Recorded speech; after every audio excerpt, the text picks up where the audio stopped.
Hello, everyone. Hello. My name is Brian Jones. I'm the Associate Director of Education at the Schomburg Center for Research in Black Culture, and I'm thrilled to greet you and welcome you back to the 8th season of Conversations in Black Freedom Studies, virtual edition. Thanks so much for joining us. And while we're at it, thanks to Carola Ignatz for live captioning tonight's event for the hearing impaired or anyone who wants live captions. We will paste instructions in the chat for viewing those captions. The Schomburg Center, a world-renowned institution dedicated to archiving, studying, and interpreting the global Black experience, is celebrating its 95th year. And we have a lot of virtual and digital offerings in store, including a Black Liberation reading list, our second annual literary festival at the end of this month, and much more, all of which you can explore by visiting schomburgcenter.org. Today, we're gathering to talk about how we got here, the long struggle for educational justice in New York. In this back to school season, unlike any other, a season of tremendous anxiety, stress, fear, and suffering, we hope today's discussion can shed some light. Two new resources to anchor our thinking are Educating Harlem, A Century of Schooling and Resistance in a Black Community, edited by Ansley Erickson and Ernest Morrell. Ernest Morrell will join us in a moment. And What's Race Got to Do with It? How Current School Reform Policy Maintains Racial and Economic Inequality, the second edition, recently updated, edited by Edwin Mayorga, Ujju Aggarwal, Ujju will join us in a moment, and Bree Pickauer. So those authors, those co-editors will be with us in a moment, and Terrenda White, who coincidentally contributed to both books. Way back in the before times, audience members at an event like this would purchase these books at the Schomburg shop and then have the authors sign them. Today, we're going to ask you to still purchase them from the Schomburg shop, schomburgshop.com, while supplies last. And if supplies don't last, and they're no longer available from our shop, you can still purchase them anywhere else you buy books. Virtual events are not the same as gathering in person, but they do create some new opportunities for engagement. For example, when we get to the last portion of our agenda tonight, if you want to ask a question of our speakers, you can click on the Q&A menu item, which for most of you here in the Zoom window will be near the bottom of your window, of the application window. If you're watching on YouTube, you can type a question into the YouTube chat box.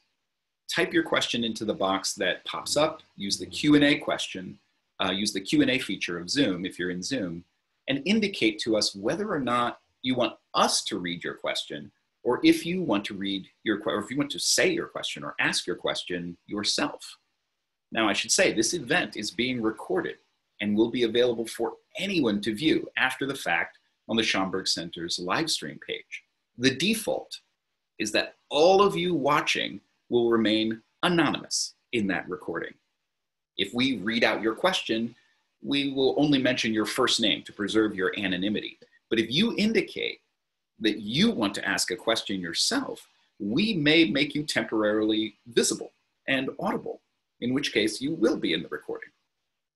And this is a really important discussion. And I'm quite certain we won't get to every question, but we'll do our best. Feel free to type your questions into the Q&A box at any time. And remember, please indicate whether you want us to read it or if you want to ask the question yourself. And we'll get to questions at the last part of tonight's agenda. And now I'd like to bring on stage my co-moderator, the co-founder of the Conversations in Black Freedom Studies series, Brooklyn College Professor of Political Science, Jean Theoharis. Welcome, Jean. Thank you, Brian. It's so wonderful to be here. It's so wonderful to be with all of you. I imagine we have people who are longtime fans of Conversations and also new people who can come for the first time because of our new format. But it's really exciting to be here. So we started this series 8 years ago. Kamosi Woodard, a professor at Sarah Lawrence College, and I started it in part because there were fewer and fewer spaces. Bookstores were closing where we could gather and hear new work in Black history, where we could discuss new work in Black history. And so that was the idea behind Conversations. And obviously the Schomburg has an historic role in being such a space, being a place where people could hear the latest writing. And so that's where Conversations was born, and it has existed for 8 years, and it's always on the first Thursday of the month throughout the school year. So we're here today, we'll be here the first Thursday of October on October 1st. We will be doing, in fact, Fighting for the Franchise, a century of struggle for voting rights. And we will be joined in October by Carol Anderson, Martha Jones, Ari Berman, and Liz Theo-Harris, who is my sister. And we will be here in November. And so we will be here through May, just like we always are, in our new virtual form. So we're really excited tonight to welcome tonight's panelists. First, Ujju Aggarwal is Assistant Professor of Anthropology and Experiential Learning at the New School for Social Research and an activist who works on issues of educational justice and immigrant rights. Ernest Morrell is the Coyle Professor in Literacy Education and Director of the Center for Literacy Education at the University of Notre Dame. And Terrenda White is Assistant Professor of Sociology and Education at the University of Colorado at Boulder and a former coordinator of the Prison Education Initiative in New York City. Thank you all for being here tonight. So we're going to change this around because we have a different virtual format. So instead of formal presentations, we thought it would be better to sort of have more of a moderated conversation. And we wanted to get started with each of you giving us a little bit of background about sort of how you got started writing about the politics and history of schooling, what motivated that research, where did it begin for each of you? Ujju, why don't you start us off?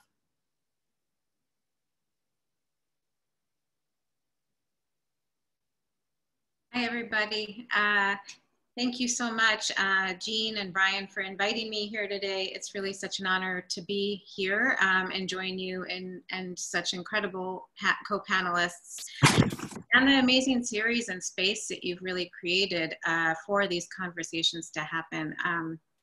So thank you so much. I also want to give a shout out to my co-editors, Edwin Mayorga and Bree Pickauer, who co-edited What's Race together, who I co-edited What's Race together with, and to Brian, who is also a contributor to that volume as well.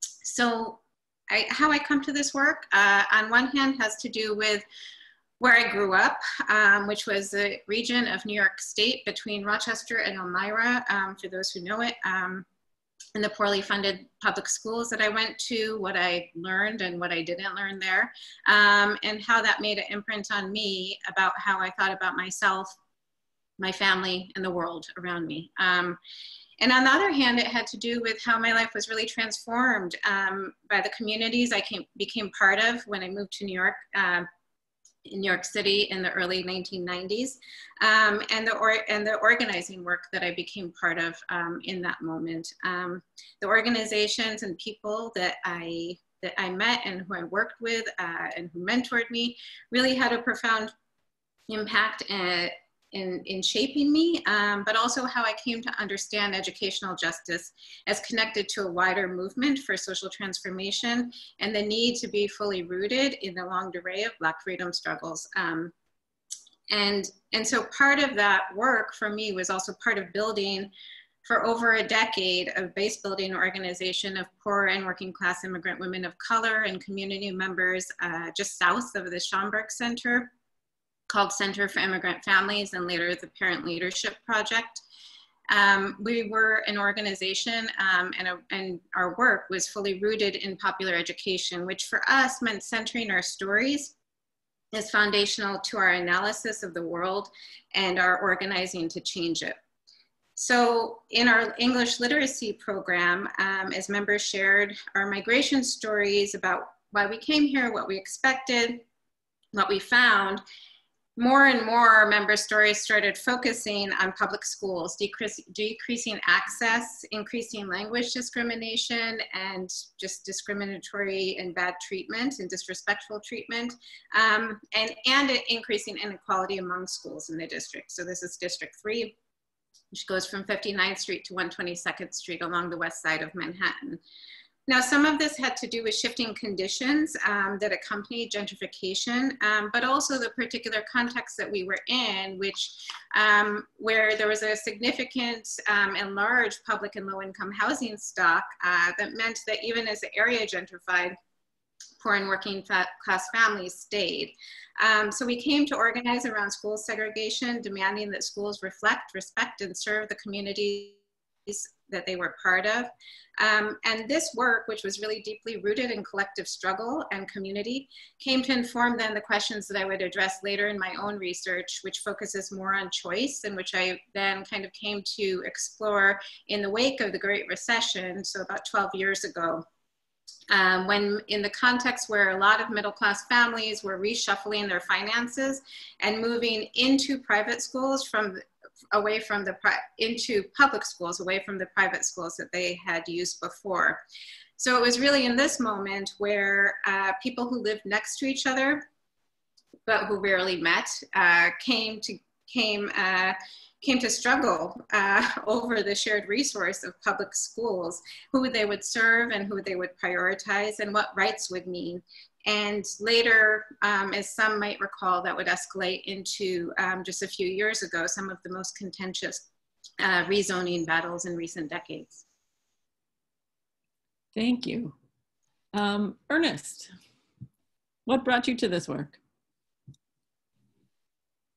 Yes, thank you. And thank you for having me. And like Ujju, I just want to give a shout out to all the authors, and especially my co-editor, Ansley Erickson, who I'm sure is on right now. As you sent this question, I was thinking, when did this work start? I think it started for me almost 30 years ago as a beginning teacher in Oakland, California, where I was born and raised, and I became very interested in student voice and students engaged in research in their own communities and advocating for change, what we began to call later on youth participatory action research. And a huge part of that work for 12 years of my life, I directed a project with kids in East Los Angeles and South Central and Watts, where we were doing research in the neighborhood and advocating. And those kids began to connect with advocates from prior generations, and they had not heard of each other. And we would be in East Los Angeles at Garfield, and the old school advocates would be saying, we were doing the same thing in the 60s, or we were doing the same thing in the 40s. And we just didn't know, or the stories that the young people had access to were very limited. They only heard about who the leaders of movements were, not everyday people or young people. And so then the project became twofold. One was, how do we engage in the work of kind of unpacking this history of advocacy? At the same time, how do we represent the stories in a way that feels good and feels authentic and feels actually connected to what was going on? And so while we were still interested in, the kind of the policy struggles of the present, it became a real project. Unsilencing archives is also the work of the present. So in 2010, I was lucky enough to come to New York City to direct the Institute for Urban and Minority Education at Teachers College, what we call UMI. And it was there that I met Ansley Erickson, who was on the faculty as well.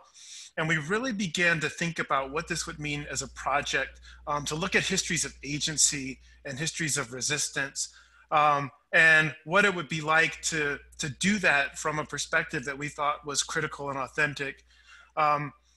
So for me, part of that work was connecting young people to histories of action for educational change and seeing how young people are often absent from the narrative. But there were other groups that you'll see we'll talk about as well, like paraprofessionals and women and others who've been excluded. But really thinking about how to represent these voices, but what the voices add to the conversation. And I think that that's what we'll really talk about in the book. It's not just kind of integrating different voices, it's integrating different perspectives. And the things we think we understand, we don't understand. And I'll get to that a lot more as we talk about the book. But it's for the students, it was really knowing that they're not the first to be involved in these particular movements and knowing that they're not alone. And then in the larger project, it's really acknowledging that it's hard for some of us to find ourselves in historical narratives in ways that we feel good about. And so it's not just the narrative, it's re-narrativizing. And I feel totally guilty for taking 15 people's voices, and I will use the we as I'm talking for all of us. But I'll just end by saying we want to move past deficit narratives and past narratives that are not inclusive of the voices of young, of women, of everyday actors for change. It's a history from among. I know that Ujju will talk about this and Terrenda will talk about it, but it's really important work. And so that's what motivated me. That's what continues to motivate me. Thank you. Terrenda, how about you? Where did this begin for you? Hi, good evening, everyone. Thank you, Jean and Brian. I have to do the thank yous. Thank you to the co-editors of both books and to my co-author in Educating Harlem, Bethany Rogers. So I think I'll do what Ernest did and start with my teaching experience, which is actually pretty different. And people are actually very surprised at how I got into teaching, which was through alternative route into education. I was not prepared at all for the kind of politics and policies that really shaped some of the alternative pathways into public schools that I had been recruited heavily into. And actually my first research and writing experience was a critical policy scholar who encouraged me to write a counter narrative about my experiences in an alternative route educational program, and tying that to broader issues of labor, broader issues. Brian, I love your work, by the way, so that's why I'm always reading your work. But so I got into research and policy because I was trying to make sense of how it is that many young professionals are recruited into particular schools without protections, without a sense of longevity, without even a sense of what kinds of curricula and what kinds of managers, what kinds of business models are really sort of shaping the professional choices that are available in the field. I just was not prepared for that. And so I sort of pursued a study in sociology, sort of trying to understand the social context of education and really getting into critical policies, critical theories of race, and particularly making sense of the twin sort of reforms around alternative prep programs and charter schools, different kinds of school contexts that teachers are in. And I'm sort of in a weird place now where I have the opportunity to work with elementary education majors who are thinking about where to work and being on the front end of helping sensitize generations of teachers about what does it mean to teach in particular contexts, what sort of framings of being a professional teacher or a social justice teacher or critical teacher, and what type of structures are needed to be able to do the kinds of anti-racist work that you want to do.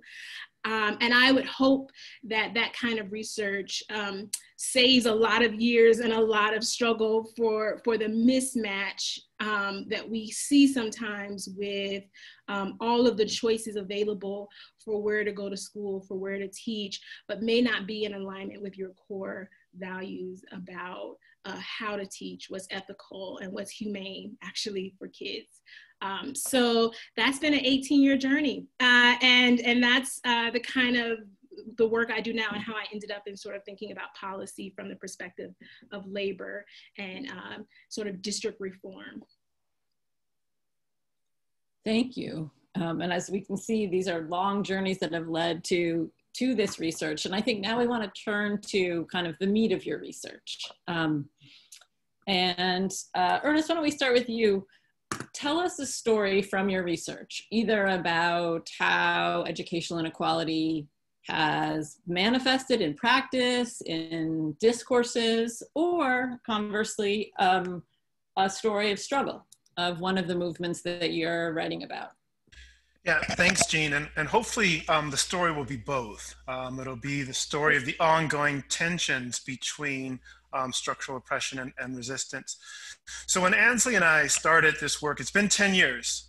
We started in 2011.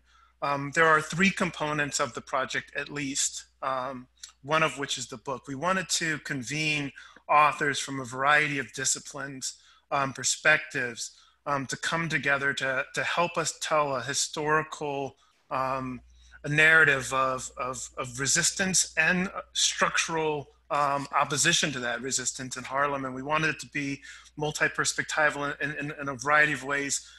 We've got authors from different disciplines, from history, from political science, from English, from urban studies. And we have authors who focus on different moments in time. We wanted to really substantively engage each of the decades from the 1920s up to the 90s and the 2000s. But briefly, other components of this project include a digital collection of material where we've worked with the Schomburg, as Brian well knows. And part of this work is not just telling one historical narrative, but it's unsilencing an archive so that many narratives can be told from many different perspectives. The third component, as I think Terrenda was alluding to, is a pedagogical one, where we have a component, youth historians in Harlem. And these are young people in middle school and high school that are learning how to do historical work, and they've got their own research projects, and they're sharing that work. So each of these are important to us. Who tells history? Who is history told about? And what does it mean to think about history as praxis? So the real specific story, I'll just talk about the first component of that, and that's the book. It's 13 chapters, really starting in the 1920s and moving up. Bethany and Terrenda are the final chapter. And there are major themes that I think are really important to bring out, and I'm sure this will come up even more in the Q&A, but the first is this idea of persistent and dignified struggle. And I can't, shout out all of the authors, but, we start in the 20s. Daniel Pearlstein puts Black educators at the center of the new Negro intellectual life. And Thomas Harbison looks at how parents and community members were vocally opposed to restrictive curricula around the time of the Great Depression. Craig Kreidel and Lisa Rabin look at the Teachers Union's Harlem Committee and their implementation of an anti-racist media curriculum, as early as the 1930s. We look at, how people we think we know, like Langston Hughes, had other aspects of their lives in addition to the poet that we know, John Perillo, looks at a lesser known side of Langston Hughes, who was an author of African-American history texts for children.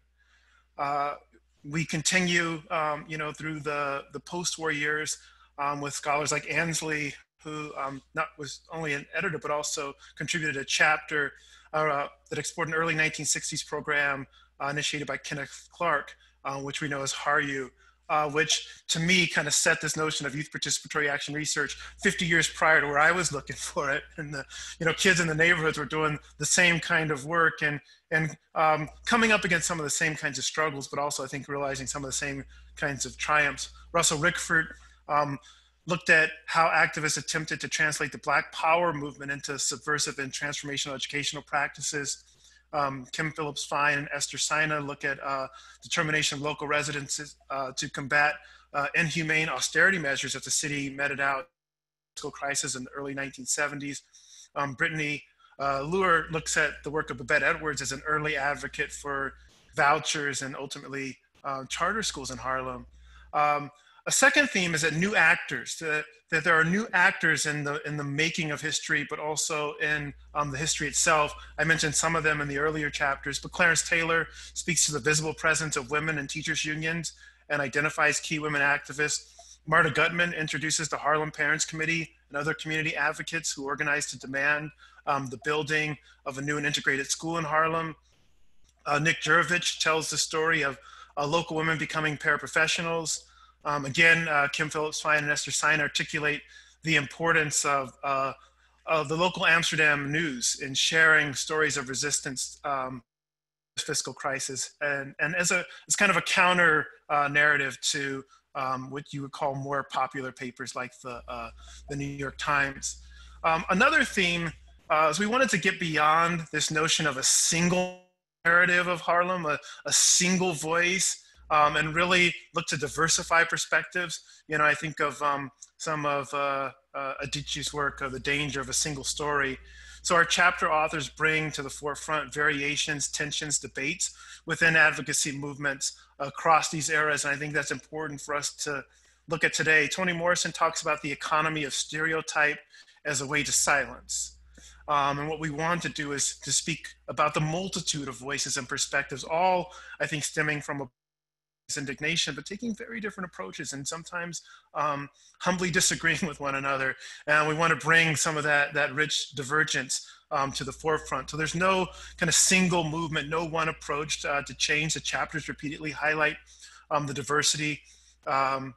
Russell Rickford's chapter speaks to divergences within the Black Power framework. Brittany Luer's chapter shows contentious, not contentious, but discussions where there was, some disagreement about the voucher debate in the 1970s. Finally, we do have to think about the history of systemic opposition to this resistance, and that's what I mean. There's a history of tensions in every decade from the 20s to the present. You can find beautiful moments of resistance and agency and collectivity, but at every single turn, there's opposition. Kimberly Johnson is one of our authors who looks at a single school, Wadley, over several decades and looks at how multiple forms of structural segregation in Harlem precipitate the decline and the closing of the first Wadley that we knew. Kim Phillips-Fein and Esther Sina's chapter looks at the mid-1970s fiscal crisis and looks at how the city, when it began to suffer financially, turned first and most violently to those communities that were most vulnerable. Harlem, they argue, faced more school closures than almost any other neighborhood in the city. Bethany Rogers and Terrenda White, I didn't want to steal too much of your thunder, Terrenda. It's not that I don't love your chapter, but I know you're going to talk about it. But I will mention it briefly. Bethany Rogers and Terrenda White's chapter highlights the impact of a reconfigured Harlem educational landscape on teachers of color in Harlem, whose population fell from a high of 70% in 2000 to as low as 45% in 2015. So what we find in each era is a dialectical tension between local community agency and oppressive educational structures in an unequal city. This is the real story, and this is the story that persists. It's not a rise and fall narrative. It's not a decline and resurgence narrative. It's also not a narrative from above. About what happens in City Hall or what happens down in the Tweed building. This is about brick and mortar resistance from parents, from teachers, from students, from local community advocates. It's been a struggle. It's an ongoing struggle. As you mentioned, Brian, Schomburg's been involved in this struggle, holding it down for almost a century. People will not go away. This resistance will not go away, but hopefully what we can do, shine a light on what has happened, what we have, where we have seen victories, and not just look at this current moment as the beginning of something. It's the beginning of the next iteration of something that's been happening in Harlem as long as there have been communities here that migrated from the South and the West End, found themselves a victim of racial and educational injustice. Thank you. Thank you for the story of persistent struggle and for unsilencing the archive. Terrenda, why don't you go next and sort of tell us the story from your research? Yeah, I think I'll just sort of follow up with what Ernest sort of teased us with the chapter that Bethany and I had the opportunity to write. I think the story of what we try to tell, particularly in Educating Harlem, is who teaches in Harlem. And why and what policies shape who's there and who's not there, particularly Black teachers. What does their presence mean and what does their absence mean? And I think that is actually a pretty complicated story. We would have finished that chapter sooner if there was like one reason for that. But we found ourselves trying to make sense of two very different data points that Ernest mentioned between 1972 and 2000, where we see a predominance of Black teachers in Central Harlem. We're talking in 1972, 50% of teachers in that community district were Black, and it grew upwards of 70%, almost 70% by 2000. But the decade after that is different. We see decline in Black teachers in a Black community. And that isn't just happenstance, that's not exactly, there's a reason for that, and we're trying to make sense of how reformers, policymakers, and also the choices and agency on the part of Black teachers about where they want to teach, why they want to teach, and who they want to teach. And so it is a beautifully complicated narrative, but I think it's worth trying to piece it together, because actually Harlem is a global, it's a national story, because what I learned there is happening in Philadelphia, it's happening in Chicago, it's happening definitely in New Orleans and DC, and it becomes too coincidental to not sort of connect the dots in terms of shared stories of struggle and resistance and agency about our desire to teach Black kids. I find the 70s is very, the 70s up until 2000, Harlem is very interesting, where a community is also saying, we want the teachers who want to teach our kids, who see beauty in them, who see their gifts, who see their talents. And so this is on the heels of community control movements in the late 60s. This is on the hills of decentralization, but parents and community members in Harlem are saying, we don't want to be a place where white teachers in particular avoid teaching. We think that we should have teachers who see the assets of our kids and who are leveraging those assets to make learning possible. So it was an interesting moment of school leaders tapping into their informal networks to hire Black teachers, some who were certified, some who weren't, but who had identity and who had shared connection and commitment to Black kids. But it does raise this always sort of paradox of what counts as teacher quality, where does teacher identity, how does that inform what counts as quality and expertise? So Harlem was working out those kinds of narratives about teaching in the height of Black teachers in that particular context. And then we see something different. We see new leaders, we see mayoral control by the 2000s and on, particularly in 2002. We see alternative routes to education. We see a tightening of who can be hired without a credential, and simultaneously a loosening of who gets waivers, who don't have certifications, but can teach Black kids for some reason, right? And so there's a lot of strange stuff happening in the 2000s that we know culminate in a decline of Black teachers downwards of less than 50% in 15 years. And Harlem becomes a center point for charter expansion in particular.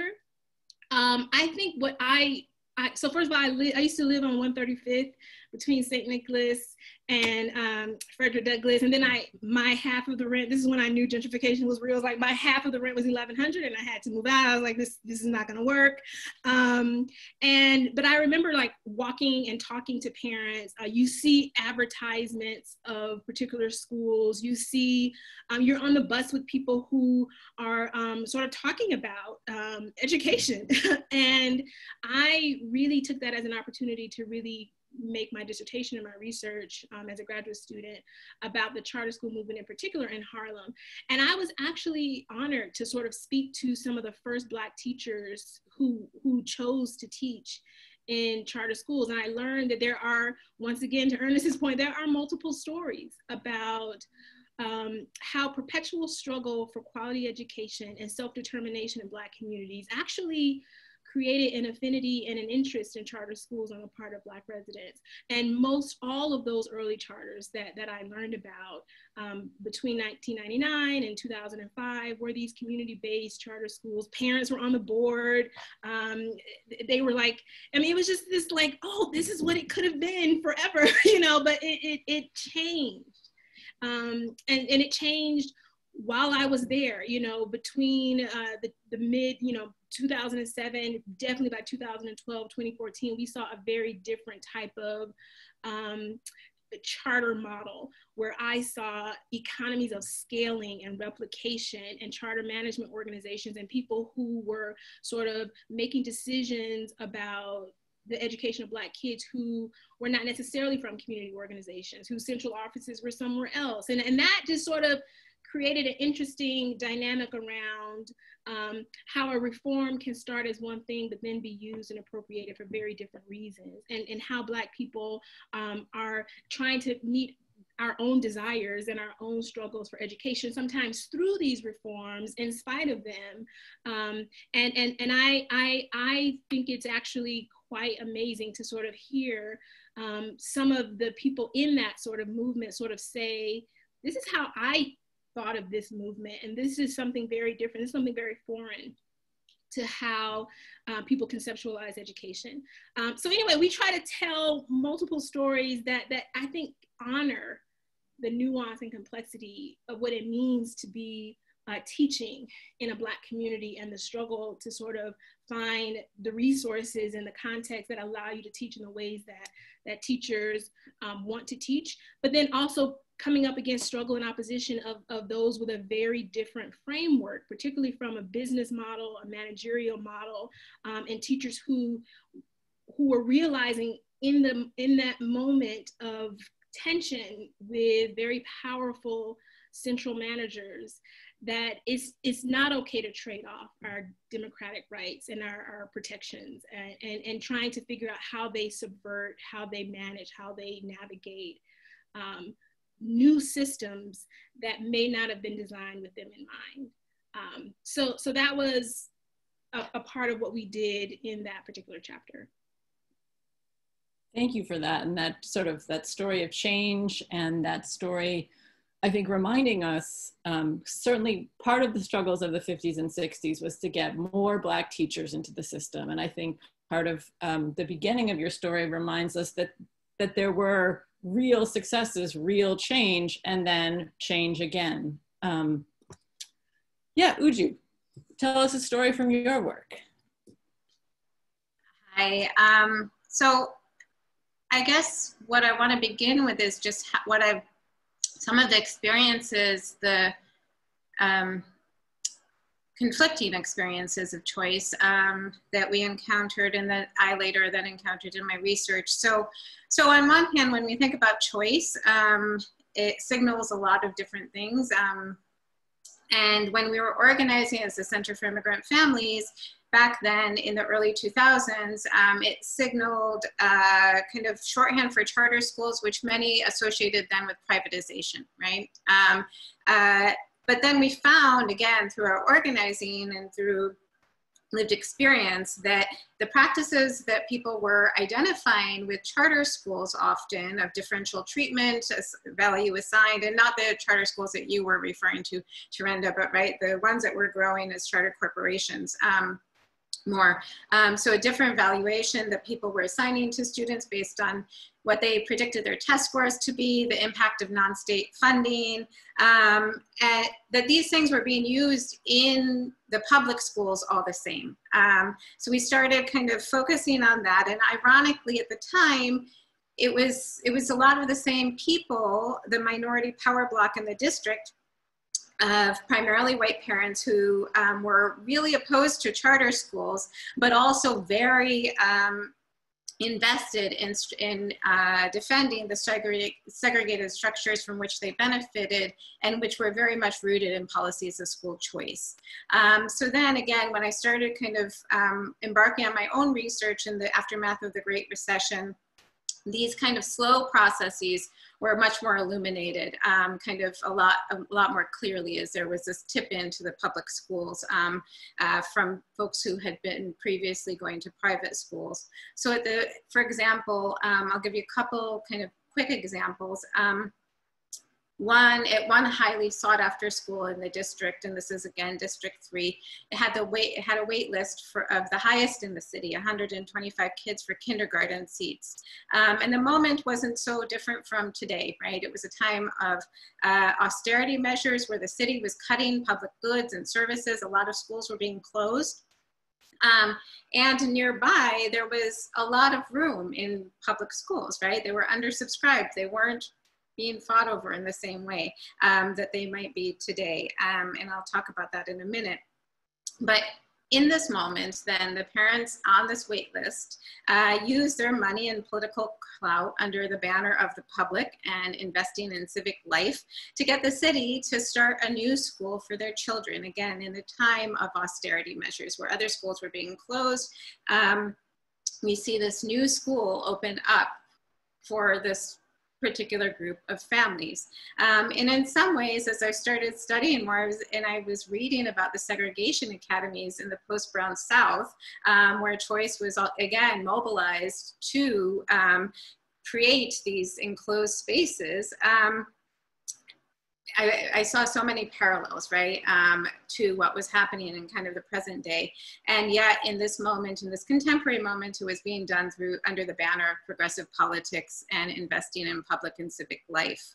The other thing that I think really stood out a lot was that choice really structures the basics of access as a market-based principle, right? So school tours are not only common, but often required for public school access.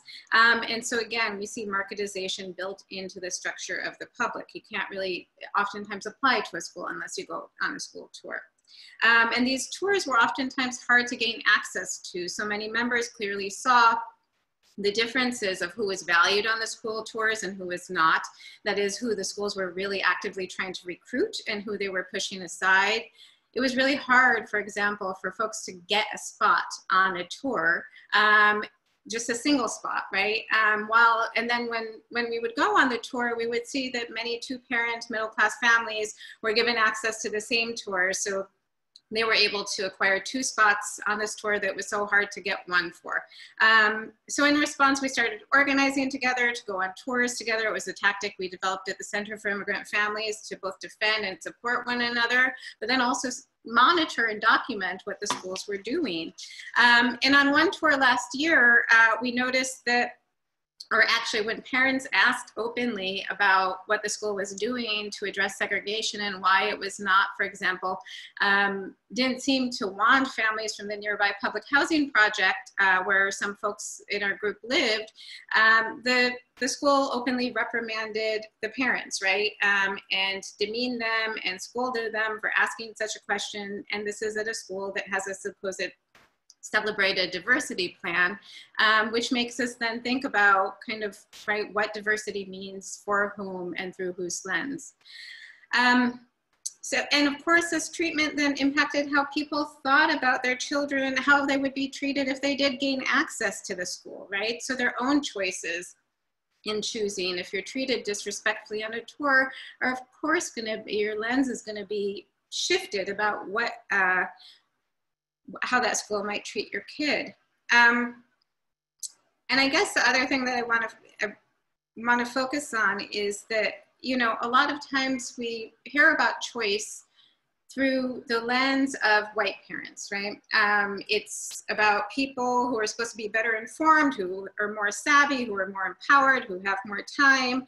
But all my research and organizing has demonstrated that not to be true. It's not about people caring more. It's not about people having more time. It's not about people being more empowered or asking the right questions. And it's not by accident, right, that we see then choice emerge in the post-Brown period at a moment when universal rights come to be structured as individual private choices, that we see then the continuity from then to today of a confined and differential citizenship within a structure of universal rights, right? Guaranteeing that there's always going to be some winners and some losers. And that's how the market works, right? It's supposed to be fully participatory, but it definitely always guarantees some exclusion, even as it allows for some inclusion.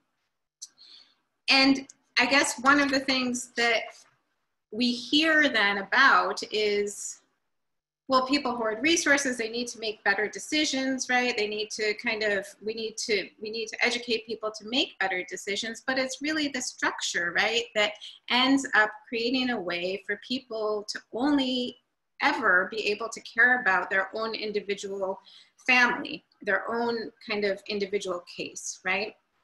To navigate that individually and to create a certain kind of myopia. But I guess I want to say that I saw the opposite as well, a different sensibility of care and collectivity that was born out of material conditions and daily contexts of the context of daily struggle that pushes us towards a different kind of vision. And this really was born out of the conditions of people in the same place over time, raising their kids together, right?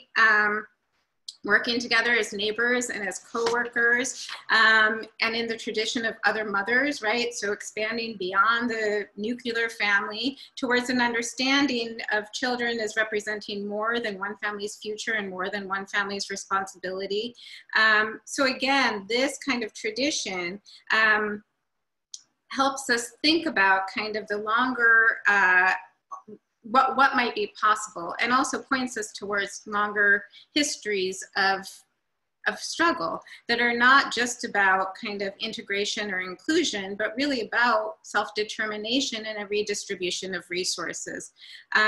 One that speaks to the rich tradition of the Schomburg Center itself that propels us to think about and learn about these archives that Ernest mentioned, right? About these long histories and about kind of the disjunctures that we might find along that Terrenda mentioned, right? Why do those kind of disjunctures exist, and start to question them. But also it teaches us to look for the battles that were won and sometimes the ones that were not.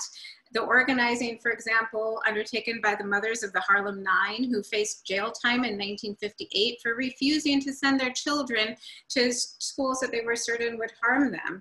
And the organizing then that was inspired from them as well. So it's not just what they did, but what they fought for, the desire behind their demand, what people, everyday people have put their lives on the line for time and again. And it also helps us then just kind of one last story, understand that the long history, for example, of parents in one school in District 3, parents, teachers, community members who embarked on a struggle of over 14 years, right? Rooted in the tradition of the United Bronx Parents, in the work of El Comité, in the history of the movement for community control of schools, to establish one dual language program, right? They worked from 1970 to 1984 to make one dual language program that would holistically serve and reflect the community. So when 25 years later, school administrators and elected officials end up using that mechanism of choice to marketize dual language and attract middle-class parents, it's about being clear, not just what we're fighting against, but being rooted in that long history about what we're fighting for. Thank you, and thank you for both that kind of historical kind of look at how choice is operated, and also sort of this granular portrait of what parent organizing is looking like today.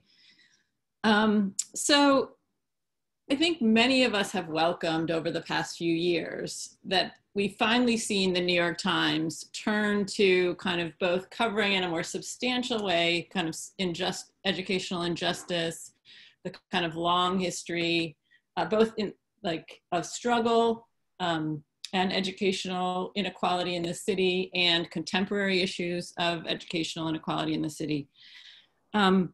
But I guess I wanted to say, I have some ideas of kind of where I see kind of gaps still, of stories not being told, of parts of that history that is still missing, even though we are, it is certainly a welcome change. But I guess I wanted to hear each of you maybe offer us, if you got to add one story, one gap that you would like to see the New York Times fill in the coming year, what would that be? Terrenda, can you start us? Sure, I'll go for it. I think, so I'm in a different context. I'm in Denver, and I think the teacher strikes in the spring of 2019 and also in 2018, the statewide walkouts that we saw. In many cities, the activism hasn't stopped. There are new chapters and innovations in how teachers are organizing, even in some of the kinds of schools that I've been studying, including in charter schools. And I think I'm like really excited to learn and for folks to write about sort of innovations in teacher organizing and in teacher, like what some call social movement unionism or community-based unionism, and how in the Denver context, you know, I'm just like watching where it went next in terms of how teachers sort of found their voice and their power and their sense of agency, and that some of the old, I don't want to say old, but I think we've had to learn a lot through historic struggles about finding common forms of resistance on the part of communities of color, particularly Black communities, who have been in perpetual struggle for educational justice, and the teachers who teach them. There is not sort of a natural, or actually some really love to sort of create divisions there. And I've just seen some savvy ways in which teachers, Black teachers, white teachers have really sort of connected the struggles of their work with the struggles of the communities that they teach. And I've been in some really great places. And actually maybe the New York Times shouldn't write about it, because I think sometimes things should not be visible. Like I do think that you know, I read Vanessa Siddle Walker's work about what Black teachers were doing pre-Brown, you know, and the segregated, and there is a way in which they sort of were using sort of national groups to sort of do things behind the stage. And so sometimes I think to stay ahead of, like, you know, conservative movements and reforms, like sometimes we need to be a little bit more like not on the radar. But I do think that there is new levels of organizing on the part of teachers who are working in a broader idea of civil rights, labor rights, racial justice, and are connecting dots. And I think there's a global story there as well that I can't wait to learn more about. And so that's what I would offer. Yeah, great, right. This sort of a fuller picture of teacher organizing. Ernest, what do you think?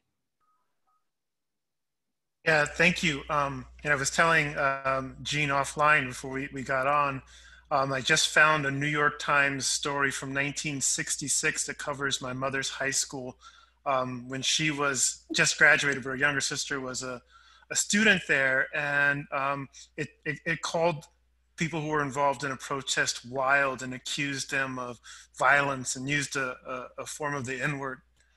And at the time, no one would have batted an eye. So I guess, Jean, I think of the question in two ways. So one would be not just what stories a paper like the New York Times would tell, but who tells the stories and from what perspective. And so I'd love to see, you know, some of the young people that Ansley and others are working with through the youth historians, with the lens themselves. You know, what if we turn the camera the other way? What would we see in the same event? You know, and I understand the use of the word, but from an historical perspective, I sometimes don't think that protest describes the events that are moments of love and togetherness and friendship and advocacy for our higher humanity. And if we turn the camera the other way, we might call them different things and the people involved with them different things. But two other, like one sentence. So one, what about moments of educational magic? When the magic happens, I'd love to see that. And 1A, what about revisiting our former self as the New York Times? Bringing forward a story like the one you wrote in 1966 and telling a different story about that story. Of course, those are things that'll never happen, but one can always hope.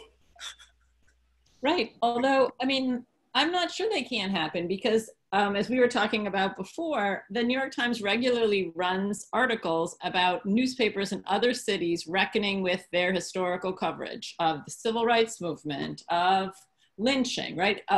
And they constantly write these stories that celebrate Southern newspapers, you know, rethinking their coverage. And so if we could see that a similar kind of spirit could possibly might be necessary for the New York Times as well. But Ujju, jump in.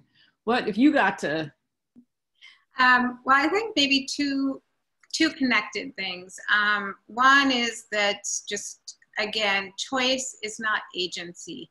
People are working to try to choose every day. It's just that coverage goes to some as choosing and really invisibilizes the labor and vision and theories of the world that others are fighting for and have been fighting for on a daily basis and for a very long time.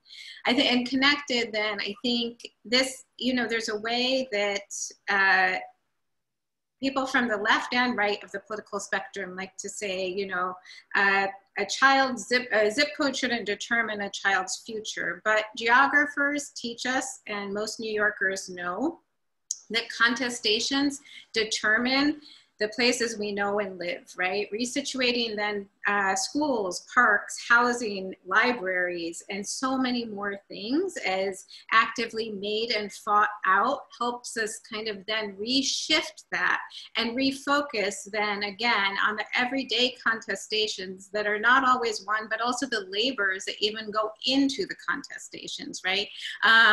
The pre-contestation labors, the work being done on the ground to even enliven that as a possibility. So again, I do agree with Terrenda that not everything needs to be necessarily made available to the New York Times, but I think also then shifting us from thinking about kind of just creating tons of maps and graphs that track how poor people choose or don't choose things, where people go or where we write, how people move towards really thinking about envisioning and fighting for the things and thereby making the places that we need could be a different way of entering into this conversation, especially now. This has been a really incredible discussion, and I just want to point out that we have gotten some questions while you all have been talking, some of which have been easily answered. And so thank you for those of you who've typed questions using the Q&A feature here in the Zoom window. But please keep them coming because we're getting closer to a part where we can have more questions from the audience. Please keep typing them in. While you're typing those questions, I want to ask one, which is about how your work, how this landscape that you've laid out so clearly helps inform how you understand the situation that we're in today. Yeah, I mean, I can't help but think about the choice that I, as a New York City parent, now have to make about whether to send my kid into a school building, but without full information about whether or not that's even safe. The landscape of what's happening for teachers, about what's happening to whole communities, and about the way choice and inequality has been structured and built into the way we're now moving into pandemic schooling. How does this history help us understand the present? Oh, I'm sorry, I was supposed to indicate who wants to go first? Well, Ujju, why don't we start with you, since you left us off talking about choice.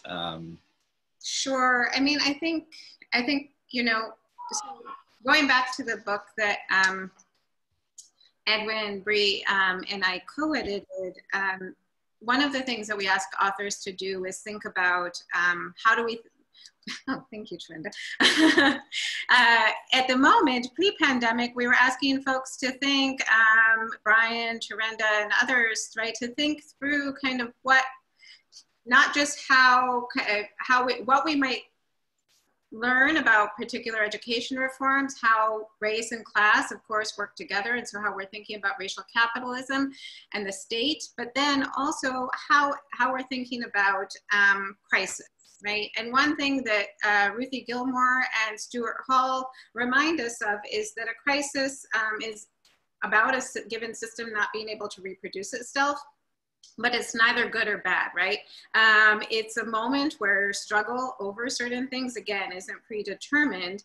And it's in those moments, I think, where we really need to look backwards, and where these conversations and where the Schomburg Center really kind of propels us to look backwards as we look forwards about what we're fighting for. And I think right now, it's a moment where we really need to focus on defending and transforming any publics that remain.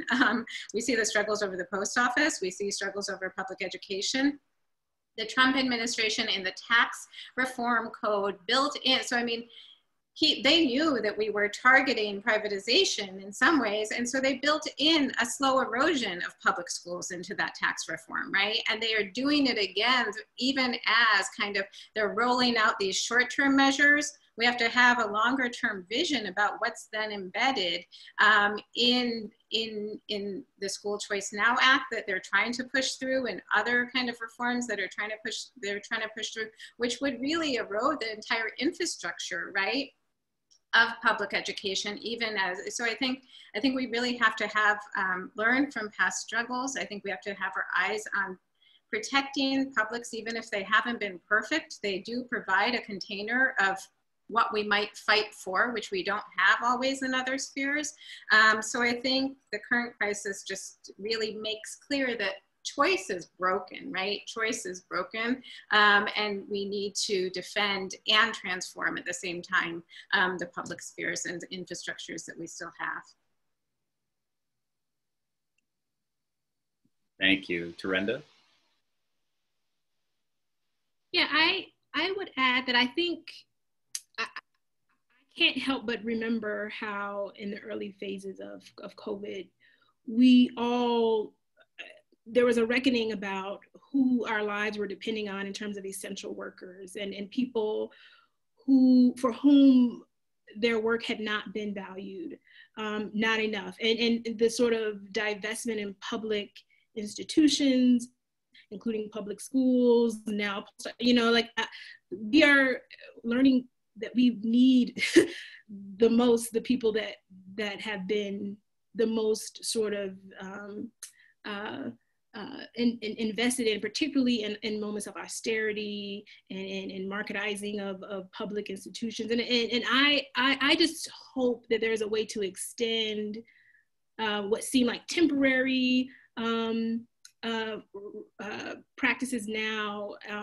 There should be some longevity. This could be the opposite of what we know has happened historically, which is where people exploit crises in particular cities to sort of enact reforms that seem to be the solution, but are very sort of disaster capitalism at work, right? And I think I'm sort of hoping that we can learn from that, but as organizers, like flip the script in the sense that, all of a sudden now, the kinds of workers who are saving our lives and who are providing food for us and delivering things and teaching. And I think I remember all those sort of online memes about how people were valuing teachers all of a sudden because now they're like at home with their own kids and they're like, I need help. And so I'm just hoping that we can find a way to sort of make this not a temporary sort of like, not a return to the old, because many of us were studying how problematic and violent those structures had become for those who were working in at our public institutions. And so this should be a moment where we lean in and sort of really reinvest and create solidarities and coalitions and organizers who literally saved our lives in light of this sort of pandemic we're in. Right, thank you. And thank you for everyone typing in questions. Those are great, keep them coming. And definitely let us know if you want to ask your question yourself. Otherwise, we'll assume that you're okay with us just reading it out. Ernest, what do you think? Yeah, thanks, Brian. I'll be quick so we can get to some of the other questions. But I was thinking about a few things that we can learn from the past to contextualize this moment. One is a quote from Frederick Douglass: "Power concedes nothing without a demand." But power does concede, and I think if we look at this moment as this is as good as it's ever been, without looking at some of the historical victories as leverage points. Like for instance, Terrenda and Bethany's chapter, where you look at one point, as many as 70% of the teachers in Harlem were teachers of color. So a historical perspective can contextualize the present in terms of where we've regressed. And I think there's tremendous leverage there. What if we had paraprofessionals of the order that we did in the late 60s and early 1970s? And what would that mean in terms of kind of integrating voices in the school system? I think that we need to think about like Russell Rickford's chapter. What the Black Power movement had in mind for what we might now call a culturally responsive education is very different than what we're thinking about. No offense to us now, but that's a different context. And there's so much out there to help us understand how to advocate, how to use historical moments as leverage, how to learn how best to navigate differences in a way that doesn't cause divisions that allow us to be run over by forces that we can mutually agree upon that are oppressive. Sometimes the silence is from too divergent a set of perspectives. So I think we can learn a lot about the how, but I think there are some specific points of leverage. How to have a more representative teaching force, what it means to teach from a standpoint of racial justice and work that Ujju and her co-editors are involved in, not only around the curriculum but about the issue of choice and parent engagement, what that looks like. So I think if we asked ourselves, what are we most proud of from the past that we've lost that we'd like to get back again? And when were we most successful in coming together to create coalitions for change and to learn from that how? Thank you. Okay, we're getting a lot of questions here. I'm going to read some of them out. Let me read two, and just, whoever wants to respond, go for it. First is from Christopher. In what ways do you think would be most important for funding of public education to be changed in order to facilitate substantive educational justice? So I think it's a question about in what ways does funding need to change in order for there to be educational justice. And another from Aaron, what have you noticed about the history that is or is not taught in teacher training programs, traditional and or alternative? So what parts of this are in teacher education? What parts are teachers missing?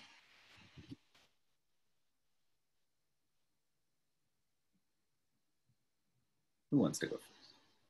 Maybe I can answer that last question, which is to a point, Ernest, that you made earlier about history as praxis. I'm a sociologist by training and I teach foundations, but I work with, incoming majors in education. And it does strike me how absent some of the history is around how communities, before teachers show up, like, do we know the depth of struggle? And that could really save us from some of the savior-like colonial models of like, we're delivering something to communities. No, we are hoping to be in partnership or co-conspirators, as Bettina Love says, with communities in their struggles for justice. But I think teacher education could do a lot more with sensitizing teachers to histories of struggle such as Harlem, and even histories of labor and organizing, I think is also missing there. And I think I definitely think that for teacher ed, and I think that for alternative route programs as well. I think, and I also think it could temper, there's a popularity now with recruiting teachers of color. Like there was a recent, policy brief from NEPC, the National Education Policy Center, written by Thomas Phillip and Anthony Brown about what is that? Is there something strange about wanting to recruit teachers of color for very utilitarian sort of test score production, race match effect type of like, it can be a very narrow way to think about the role and the pedagogical value that teachers of color bring, particularly Black teachers. And so how do we not allow sort of market-based, competitive-oriented narratives to even shape the appropriation of, oh yes, we want more teachers of color for very slotted reasons, but aren't about transforming that the systems, the schools, the ideas, the deficit views, and even recognizing the assets that the Black teachers bring. And I think these kinds of historical narratives really help push back on narrow approaches to these kinds of diversity models. And by the way, I'd just like to add a question from Cynthia into Christopher's question about funding, because it's related. Cynthia asked a question about, she asks, would you discuss the role gifted programs played in segregating the public schools and also schools with PTAs where they have their own 501c3s? And, I think you know the stories, they do $1 million fundraisers and that sort of thing. Sure, I can jump in there for a minute. It's now, I think it's such an important question, first of all, because this ability to give, your private individual money to your own school has created a problem. It's one that, I'm so heartened that today with the increasing kind of attention and consciousness, it is, questions around centralizing donations and redistributing them equitably is finally on the table. I can say when we raised it as the Center for Immigrant Families over a decade ago, we were literally run out of the room and in fear, but so yes, and there's models we researched before, there's models for how to do that. Other school districts around the country have done it. But it does create some real contentious discussions because again, this eliminates the idea about individual choice and public goods. And I think that then we have to be ready to really not just center the people, as the press has done, who are contesting it.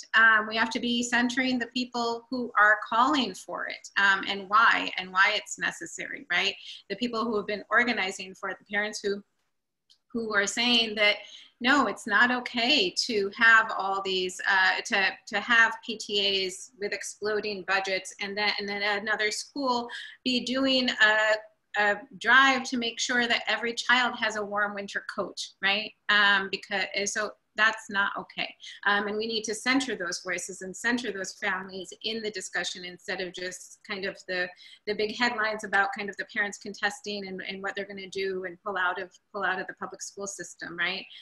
If they don't get to keep their individual private dollars to their schools. I think one other thing real quick about the gifted and talented, yes, it's a problem. But another shift we've seen, so when I mentioned dual language programs, there's been a way that dual language programs really have shifted in many places towards kind of in New York and in certain places, not all over the city, but in certain districts and communities, they've been used to create a bastion, another kind of privatized bastion like gifted and talented programs have as well, in schools, inside of schools that have a huge wealth of resources and where there's great disparities again inside the same school. But again, the mechanism that has allowed for that is often choice.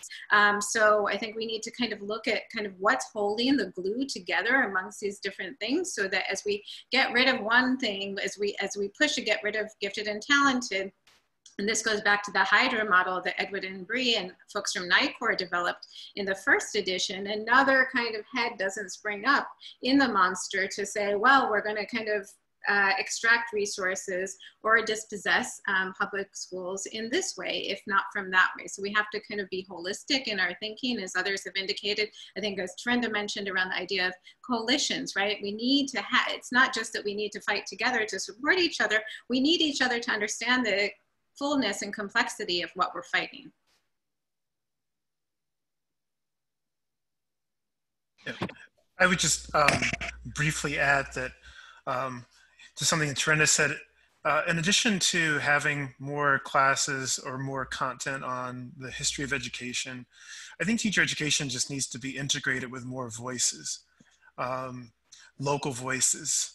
We need opportunities for pre-service teachers to hear from young people, not just their students in the classroom, but maybe young people that aren't their students, to hear from parents, to hear from, you know, other groups. It would be nice to have kind of standing panels and just kind of inter-dialogues and to think about how knowing those perspectives outside of articles or lesson plans might influence teachers.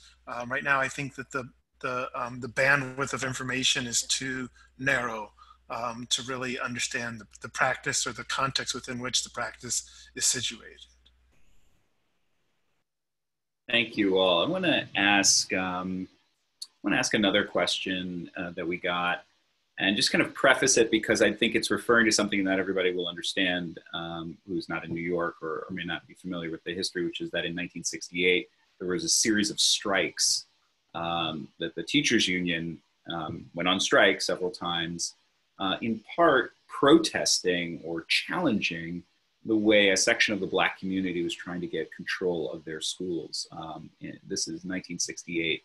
And I'm curious actually to know how all three of you think about that context today. And also, I guess for me, and maybe this is me sneaking in my own question, is about this ongoing tension or the work that has to be done to bring together, especially in New York City because of this history, to bring together teachers and community.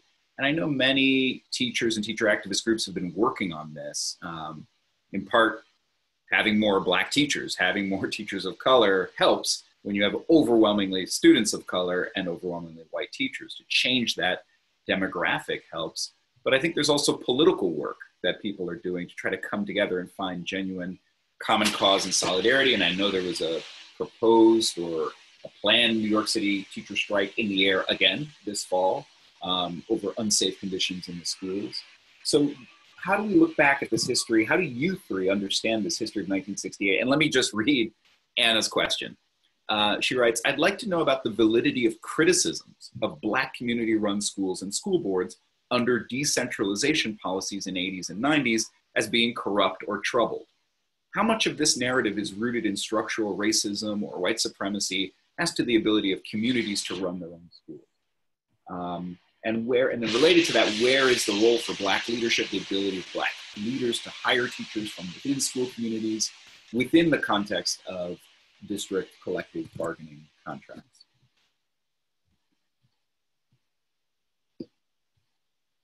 Maybe Terrenda should start us off since you've done it.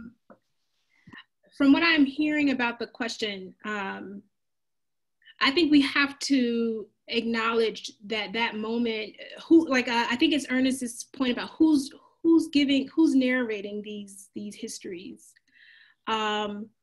When you read people who participated in, we're thinking of the Ocean Hill Bronzeville community strike, and there were some schools in Harlem, actually, demonstration schools.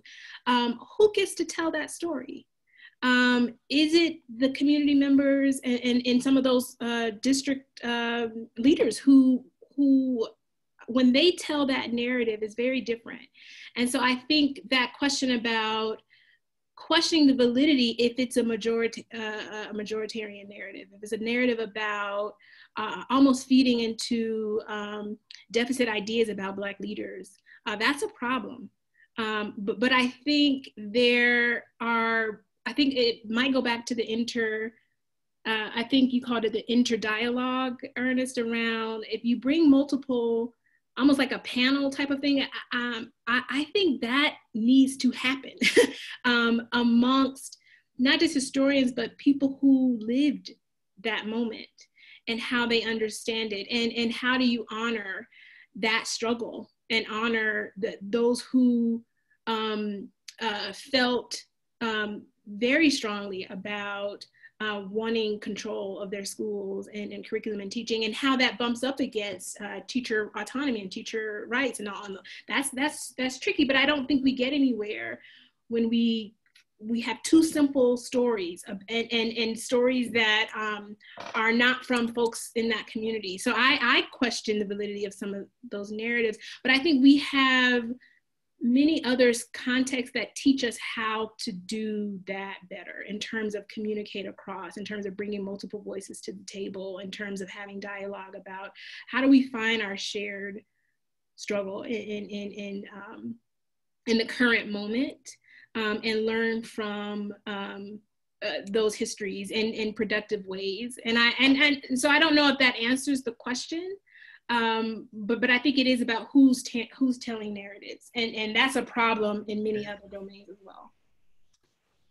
So, I was just going to jump in real quick, and in some ways, Anna's question, she answers her question in some ways that I think are really profound in the statement she makes. And I would just, if you do have the book, or you're going to get it, I would point you to a couple of chapters, Russell Rickford's chapter and Clarence Taylor's chapter. As you know, and I know Ujju and Brian are shaking their heads, this history is fraught, and mistakes have been made, and there's what constitutes a union and what a union does is a moving target in New York, from the 40s through the 60s. But in the moments I think that were most profound, what happened was exactly what Terrenda is talking about, where you have parents and you have community members and teachers working together and thinking about what shared interests are. The us versus them narrative is not going to help students at all. And the notion that the people who are of a community cannot have meaningful roles in schools in that community is a non-starter for change. So I think it would be good for us to look back at that. I shudder to use the word history in the singular, the histories of how the union in New York City, unions in New York City have formed and reformed themselves. But if we start with a couple of presuppositions, we start with rules for engagement, and we start honoring that there have been some mistakes made to isolate and alienate members of communities around the control of schools, I think we'd be on better footing to move forward. But I appreciate the question, because the question, the critique is inherent in the question, and it's one I agree with. Yeah, I think just to jump in, I agree with everything that Terrenda and Ernest said, and just want to kind of echo it. I also learned so much from the work of Clarence Taylor and Russell Rickford.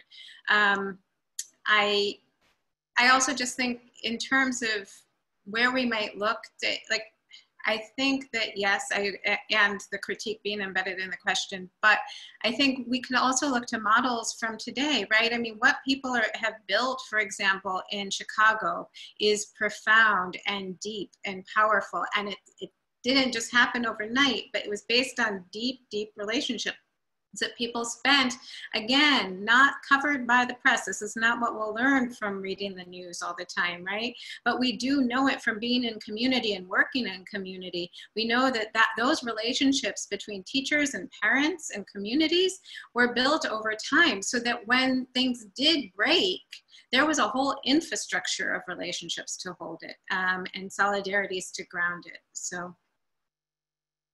Yeah, thank you. Ujju. And it's some of those stories from Chicago and Seattle and other places are stories I'm trying to tell in my contribution to the What's Race book. Thank you all for all of these. We're running very short on time. I want to give each of you an opportunity to give just kind of last thoughts, like something else that hasn't fit into the conversation, but that you'd like to say before we call it a night. Ujju.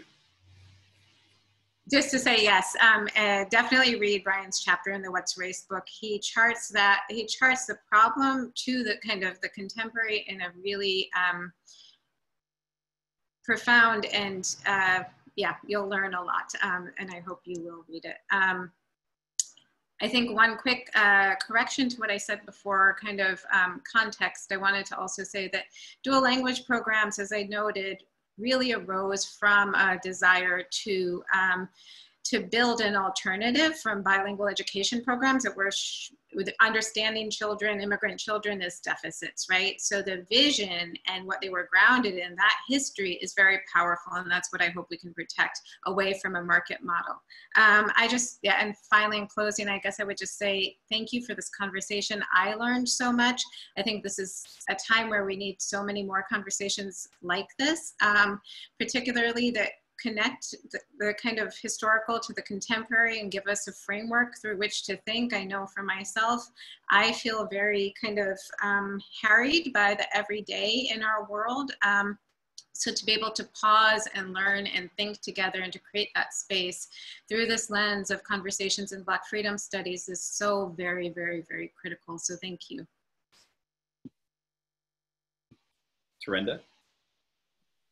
I'll just add that I think the book What's Race has got I think it offers some really strong theoretical grounding for both race and capitalism, and sort of the market systems in play. And it was I think the editors, and I realized I haven't talked much about the chapter in that book.